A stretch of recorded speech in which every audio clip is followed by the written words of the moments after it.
मित्रों, आपकी बात आपके साथ राकेश मोहन त्यागी यूट्यूब चैनल के दद्दा मेरेजा 359 में आज 16 सितंबर के सायकालीन अंक में सभी को राम राम। मित्रों, आज मैं चर्चा करूंगा आप सबके जौरे आऊँ जो चर्चा कहें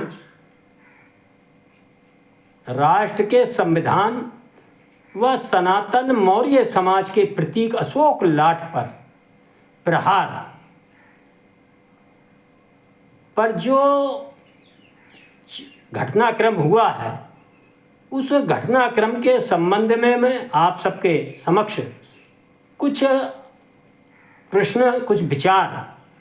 दद्दा मेरे व्यक्त करने आया हूँ। मेरा अनुरोध है इन विचारों को, इस बात वार्ता के क्रम को दद्दा ध्यान से सुनिए और सुनकर जाको लाइक शेयर ज़्यादा से ज़्यादा करिए, समझ में आए मेरी बात सही लगे। और जब बात की शुरुआत में ज़रा कोई राष्ट्रीय प्रश्न होता है, कुछ मुद्दे होते हैं, कुछ नैरेटिव सेट करना होता है, उसके लिए बहुत पहले से कुछ लोग अपनी शुरुआत करते हैं और वह कालखंड बहुत बड़ा होता है और हम सब जब वो शुरुआत हुई होती है उन मुद्दों की, उन प्रश्नों की, तो कहीं ना कहीं हमारे दिमाग व हमारे ध्यान से वह सब चीज़ें निकल जाती हैं। वर्तमान में होने वाली घटनाओं को हम उसी परिप्रेक्ष्य में देखते हैं जिस समय वो हो रही होती हैं, लेकिन उसके सूत्र कहाँ हैं और उनके क्या परिणाम भीषण आने वाले समय में होने वाले, इन बातों पर हम ना विचार कर पाते हैं, ना सोच पाते हैं, ना ध्यान रख पाते हैं। दद्दा, आपकी बात आपके साथ के इन कार्यक्रमों के माध्यम से मैं आपके जौरे समय समय पर इसी प्रकार के प्रश्नों को जो इतिहास में बीते समय में जिनकी शुरुआत हुई होती है और किस तरह के लोग उनकी शुरुआत करते हैं, वर्तमान में वह क्या उनके परिणाम हो रहे हैं, आगे भविष्य में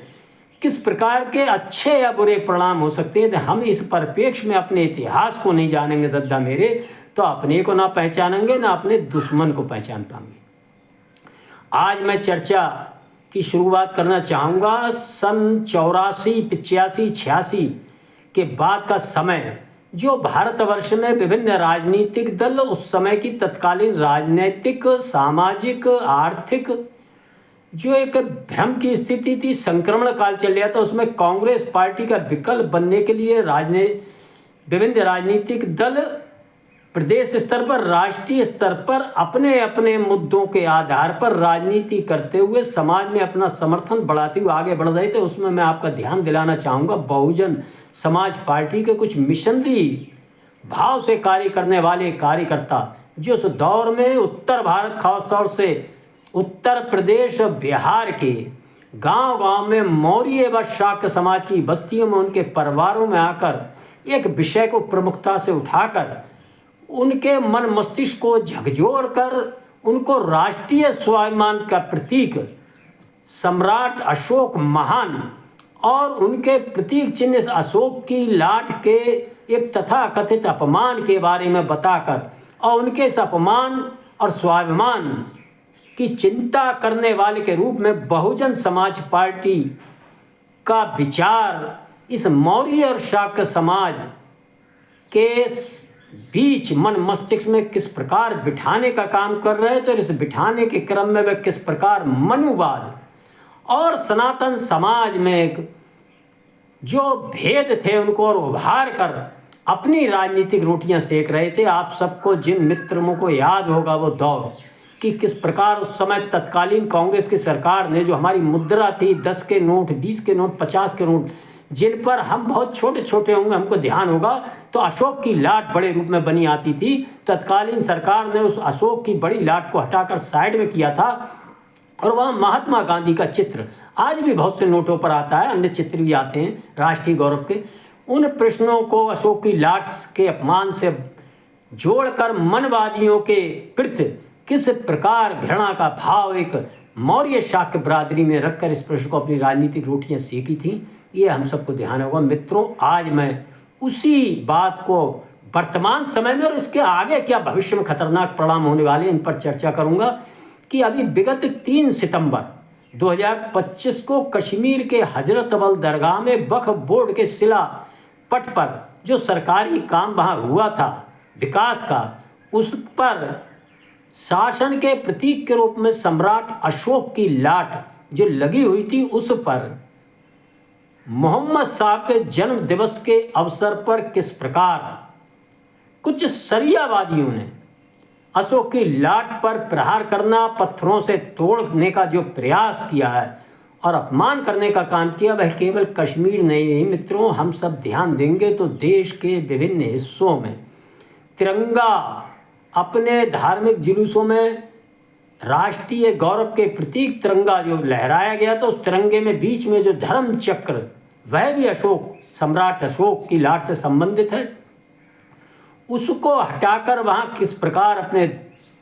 धार्मिक नारे लिखने का काम किया था, वह विचार, वह खतरनाक जो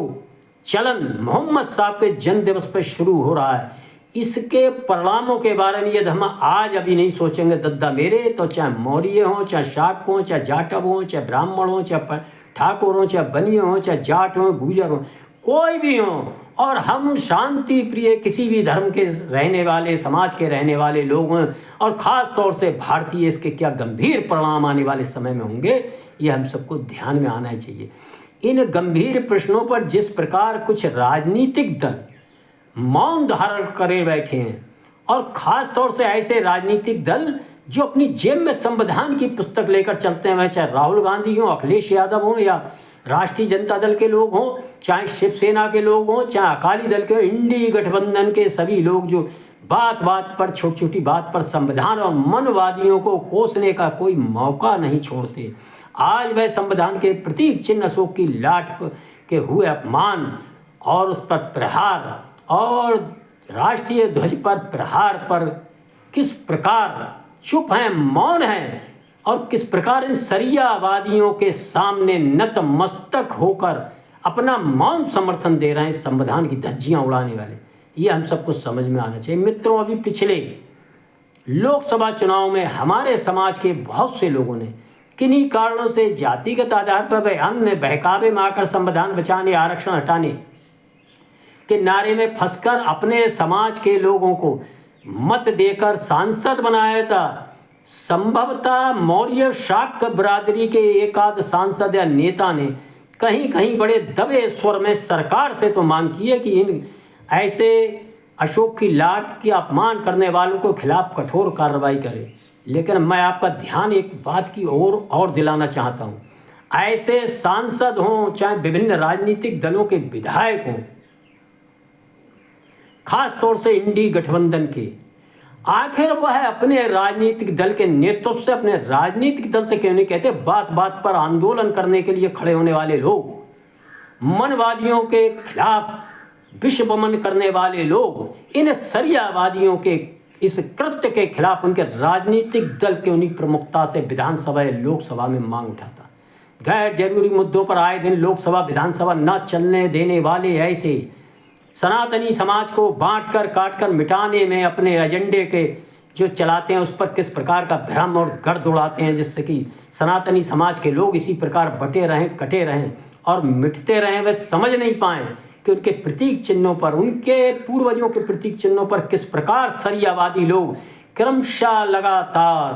प्रहार करते जा रहे हैं। वह आप ध्यान देंगे इसी कश्मीर के अंदर से किस प्रकार सनातनी समाज के लोगों को उसी सन 90 के दौर में, जब बहुजन समाज पार्टी के अन्य लोग अपनी राजनीतिक रोटियां सेक रहे थे, किस प्रकार उन्होंने समाज के लोगों को नहीं बताया कि कोई संविधान और कोई कानून व्यवस्था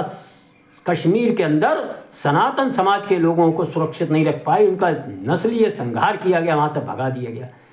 कोई संविधान कानून आखिर वहाँ दलित लोगों के लिए आरक्षण अभी तक क्यों नहीं दे पा रहा था। कोई भी संविधान, कोई भी बाबा साहब का कानून आखिर देश की कुछ सरियावादियों द्वारा संचालित विश्वविद्यालयों में उन्हें आरक्षण का लाभ नियमानुसार दलित समाज, एसटी समाज को, पिछड़े समाज को संरक्षण क्यों नहीं प्रदान कर पा रहा था। ये इन कुछ धूर्त किस्म के अपने निजी हित के लिए एजेंडा फैलाने वाले लोग किस प्रकार इस प्रकार की जरूरी जानकारियां समाज से छुपाए रही, हम सबको समझ में आना चाहिए। मित्रों, ये वही इंडी गठबंधन के लोग हैं जब वर्तमान आदरणीय प्रधानमंत्री मोदी सरकार ने निर्णय लिया था कि हम नई सेंट्रल विस्टा संसद बनाएंगे। उस संसद बनाने के क्रम में मित्रों, जो 11 जुलाई 2022 को सम्राट अशोक की लाट को एक बृहद स्वरूप देकर उसके ऊपर स्थापित किया था, तो इस काम की किस प्रकार टीका टिप्पणी और नुक्ताचीनी यही राजनीतिक दल कर रहे थे कि ये वहाँ ऊपर इतनी बड़ी ये शेर लगाने की क्या जरूरत थी, ये शेर इतना गुर्रा क्यों रहे हैं, ये शेरों में सौम्यता क्यों नहीं है, ये शेर हिंसक भाव दिखा रहे हैं। इस प्रकार की तरह तरह की बात और संविधान के प्रतीक चिन्ह सम्राट अशोक महान के प्रतीक चिन्ह इस अशोक की लाट का जिस प्रकार उपहास करने का ये दुस्साहस यही राजनीतिक दल कर रहे हैं। मित्रों, कहीं ना कहीं हम सबको याद में रहना चाहिए, ये सब केवल समय के अनुसार धीरे धीरे अपने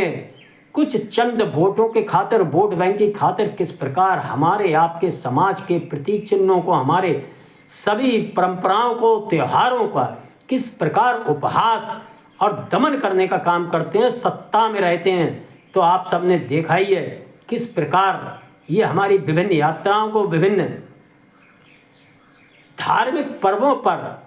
अड़ंगा लगाने का काम करते हैं, और विपक्ष में रहने के बाद भी वह केवल हमें मनवाद के नाम पर, आरक्षण के नाम पर, संविधान के नाम पर बांट कर, काट कर मिटाने का काम करते हैं। और जब सरियावादी लोग यही काम करते हैं, किसी दलित पर हमला, किसी सनातनी समाज के व्यक्ति पर हमला, किसी के धार्मिक स्थलों पर हमला, भगवान बुद्ध की मूर्तियों पर हमला, जो बांग्लादेश के अंदर हुआ था, किस प्रकार क्रूर नरसंहार हुआ था, बामियान के अंदर 2001 के अंदर किस प्रकार संसार की सबसे बड़ी भगवान बुद्ध की मूर्तियां इन तालिबानी, इन सरियावादियों ने तोड़ी थी, वह वही विचारधारा थी जो अफगानिस्तान के अंदर बामियान में तालिबानियों ने एक मूर्ति पूजा के विरोध में भगवान बुद्ध की, संसार की विशाल मूर्तियों को टैंकों तोपों से तोड़ा था। तब भी ये लोग, यही इस प्रकार की विचारधारा के लोगों के मुंह में दही जमा हुआ था, और इन लोगों के मुंह में तब भी दही जमा हुआ था जो कश्मीर से एक सनातन समाज के लोगों का समूह नरसंहार किया गया था, तब भी ये लोग नहीं बोले थे। और आज भी मित्रों, 3 सितंबर के दिन मोहम्मद साहब के जन्म दिवस के अंदर देश के अंदर जो एक प्रचलन धीरे धीरे राष्ट्रीय प्रतीक चिन्हों के अपमान का शुरू हो रहा, उनके विरोध का एक वर्ग विशेष सरियावादियों ने जो शुरू किया है, आज उनके खिलाफ ना उनका कोई मौलाना कोई फतवा देने को राजी है, ना इसका कोई विरोध करने को राजी है, राजनीतिक दल भी राजी नहीं है। और मौर्य शाक्त समाज के जो नेता हैं, विभिन्न राजनीतिक दलों में राजनीति कर रहे हैं, वह भी अपने राजनीतिक दलों से इन प्रश्नों पर मुखत्तार से समाज के सामने और सरकार से मांग करने की हिम्मत नहीं जुटा पा रहे हैं। इनकी इस विवशता, मौन को समझिए इसके कितने गंभीर परिणाम आने वाले समय में मित्रों हमारे आने वाली पीढ़ी को उठाने पड़ सकते हैं। ये हम सब बांग्लादेश व कश्मीर में हुई घटनाओं के माध्यम से समझ सकते हैं। मित्रों, मैं आज इस अंक में अपनी वाणी को विराम देने से पहले मेरा अनुरोध है कि इस अंक को ज़्यादा से ज़्यादा लाइक कर, शेयर कर, चैनल को जिन भैया ने सब्सक्राइब करूँगा। धन्यवाद। जय श्री राम, जय श्री वाल्मीकि भगवान, भारत माता की जय।